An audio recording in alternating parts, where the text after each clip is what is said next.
Бағышын асылға шақотайын мінсіз сұлу жүрегін ұғасын ба.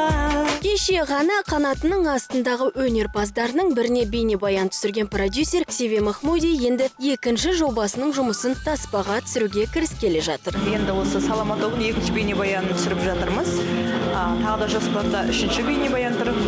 Саламат тобының екінші бейнебаян өздерінің жеке әндері. Әнші әрі продюсер Саламат тобының бейнебаянында басты рөлді өзі сомдамақ. Оған себеп Соның басты рөлде мен сондаймын. Ринат екеуміз Азия тобындағы көптеген актерларды ойладық.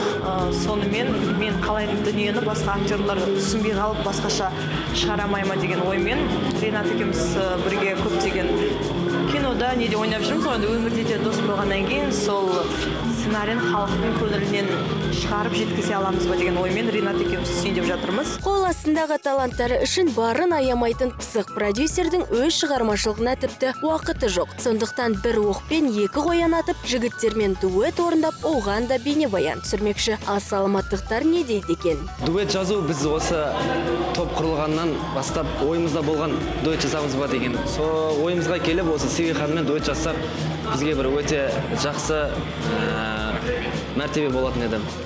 Сондықтан осы Севе ханыммен ақылдаса келе отырып, осы жақсы әнді таңдадық. Махаббат жыры деген керемет дуэт. Соны бейнебаян түсірейін деп жатырмыз. Жоспарлар өте көп. Жоспарлардың бәрі қазір әзірге осы мен жобаларыма, кейін жобалармен бірге менің қатысуыммен қатысты. Әрине, продюсер ретінде жобаларын көпке таныстыру басты міндет. Сондықтан тек сәттілік дейміз. Қазына Әбдіғаппар, Роман Ван арнайы Жаңа күн үшін.